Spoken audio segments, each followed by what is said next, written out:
Alright, so for August 13th through the 16th, I was able to participate the D-Day landings at Conneaut. I took the specific role of war photographer.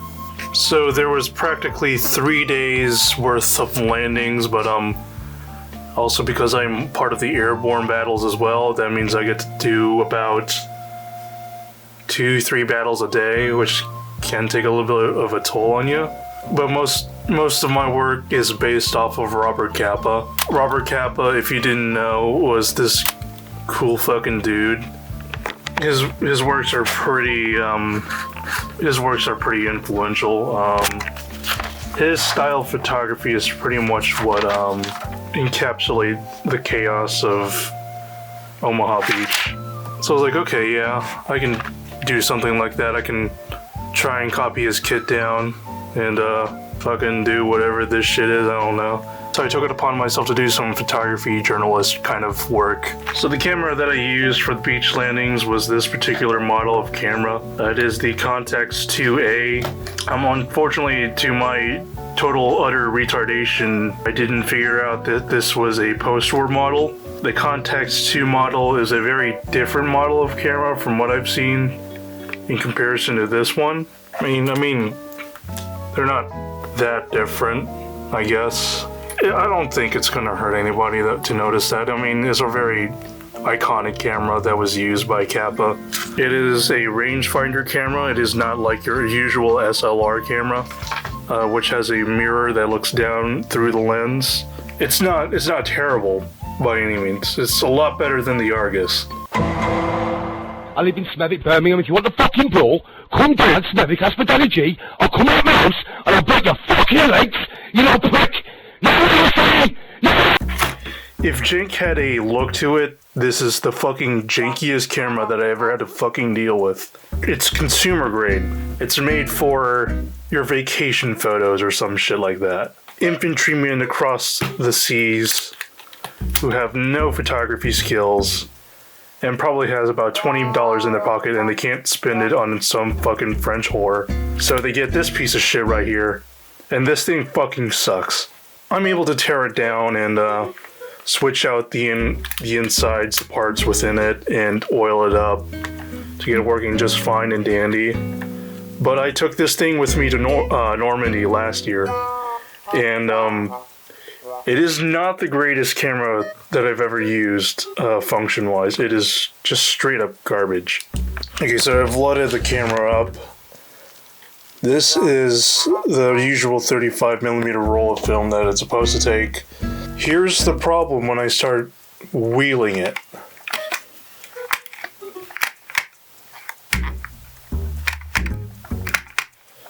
You might be going, Adrian, you stupid fucking retard.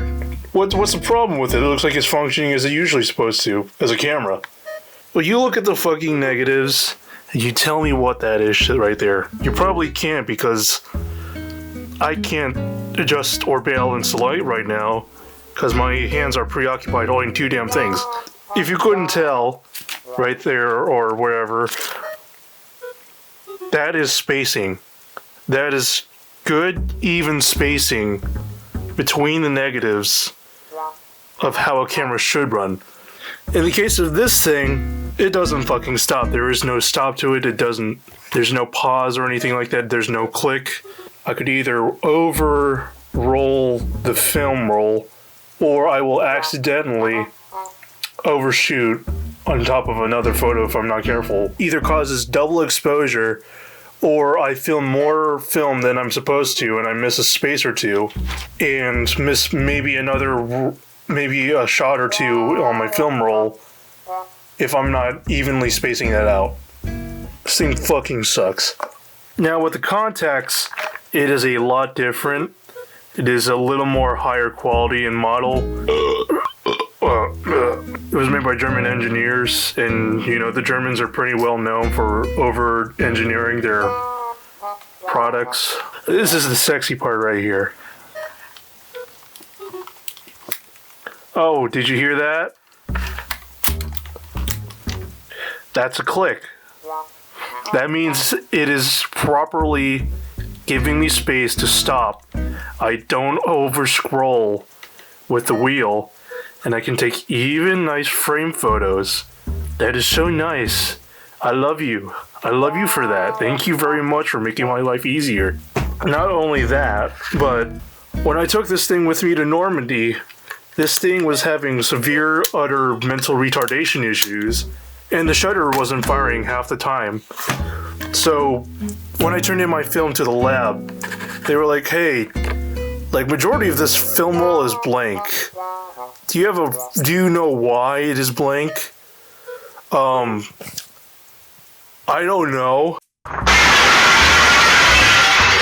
It's not like the radiation and whatever the TSA uses to identify bombs or whatever ruin the film rolls or anything. Because I have some good pictures from Normandy when it actually works. My guess is that the shutter malfunctioned and half of the rolls just didn't get a picture taken. None of the light was exposed to it, so I lost like half my rolls of film in Normandy. Mind you, I brought 10 rolls of film to Normandy. I only came back with about 4 rolls of photos. Why would I want to invest money in this piece of shit if it's not going to work on me when I can invest in this thing? It's a post-war model, but it works. It does its job. It doesn't need any fixtures, minus some shutter issues that I'll talk about that later or whatever. Fuck you, piece of shit machine. Fuck you. I just want to do my job. You're not letting me do my job. So guess what? I'm going to buy something that's better than you. Because you suck. I can't do anything with you anymore. Your existence is nothing more than a paperweight to me. You're annoying. I hate you. Please die in a hole. I love this thing. I love this thing. This thing's been through me through many events. Even though I bought it this year and I broke my leg like a retard, I got to use it on the beach landings for Conneaut, and that's fine with me. Well, we're on the subject of like film rolls and whatnot. This is the film that they used back then during World War II. Super XX Panachromatic 36 exposure black and white film. And unfortunately, they do not make this stock anymore. In fact, most film stocks from the 20th century no longer exist because of the chemical processes back then. They just don't make them anymore. So I got his post-war cousin Tri-X black and white film. And I just had to opt for this one because it's the only one, as far as I know, that Kodak still makes from the 19th century that is black and white. I'm pretty sure they made this from the 50s onwards. This is the Boner camera in action. You'll need someone to get it going, I swear. Because I'm a civilian war correspondent, I have a lot more leeway in my kit than what most other guys on the beach would have out there. You may notice in Echoes of the Past video, I am wearing paratrooper boots. 6 months ago I broke my ankle doing a parachute jump, and I can't wear the regular service shoes and spats because putting on the spats is probably the most buttfuck painful thing that I ever had to do. For me, it's just a medical condition. I just can't do that. It's so uncomfortable and painful for me. Civilian war correspondents are civilians. They are not trained to deal with the heat of battle. And they go home and they write stories to tell what's going on the fronts right now. How are things looking? Are they good? Are they bad? And then they tell that to the home front. I did not have to carry a haversack. All I just needed was the following items that Robert Capa himself said. They fixed a gas mask, an inflatable life belt, a shovel, and some other gadgets around me.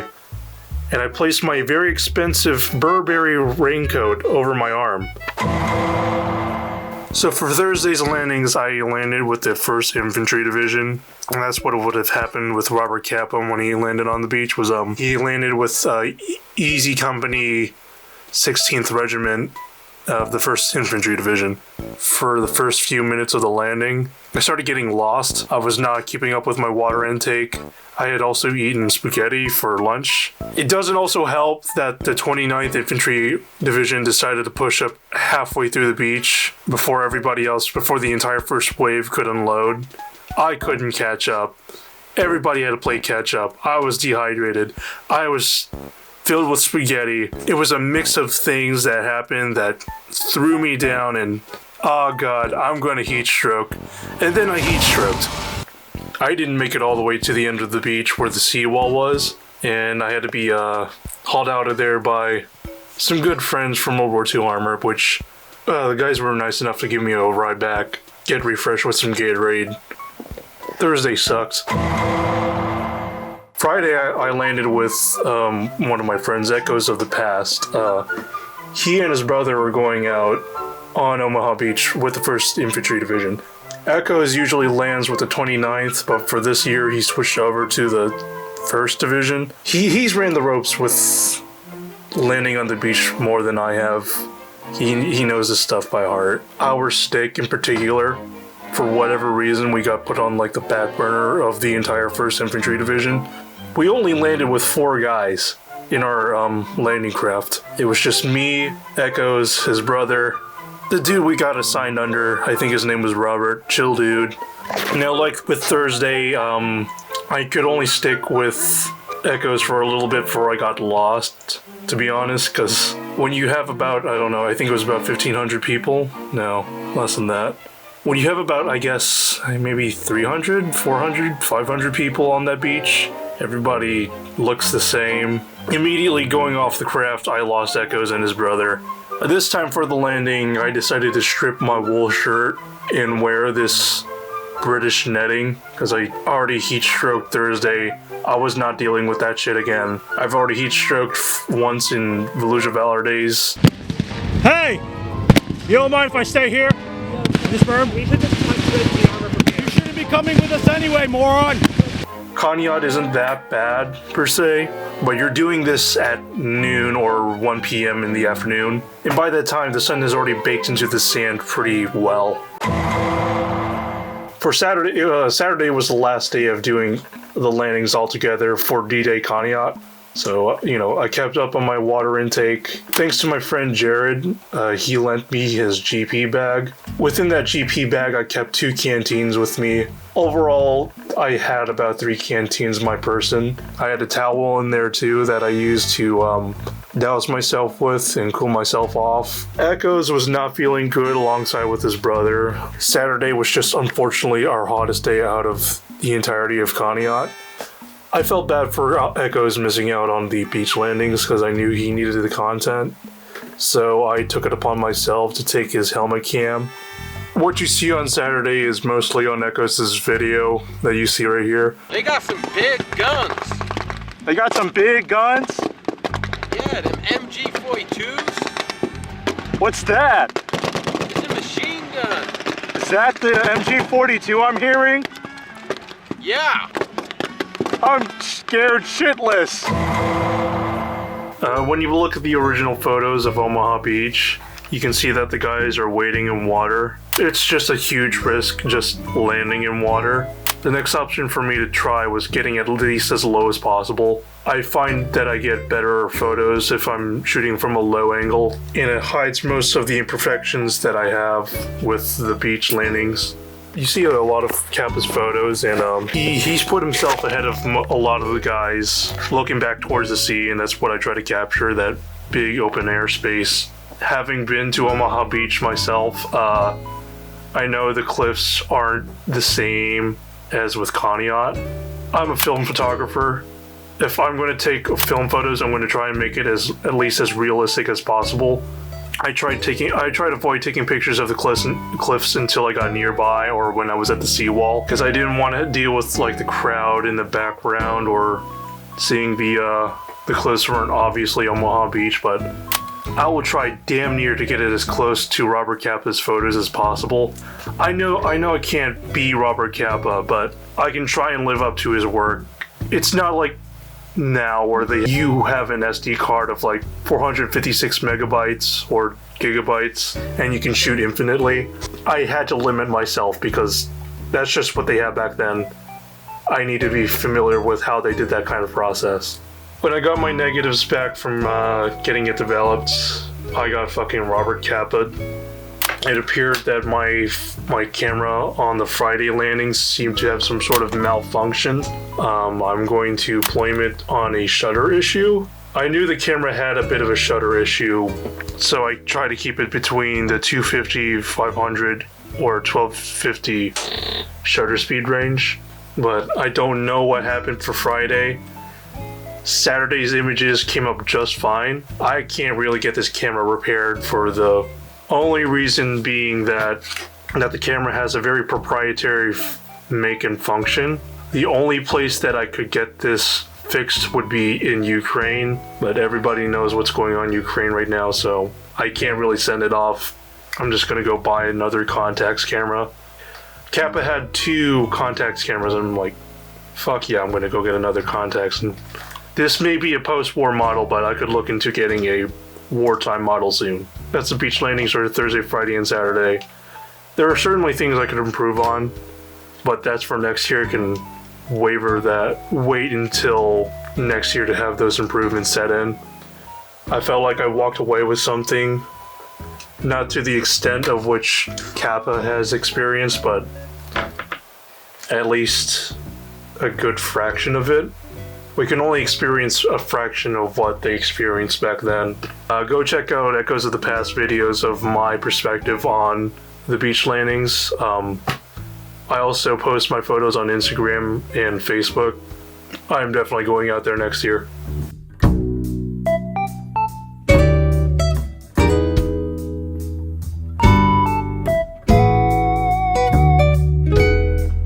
Did you see in the movie Tusk? No. Would you like to see the movie Tusk? You bunk with this guy? No. If I'm gonna be scarred for life, no. Have you heard of Tusk? No.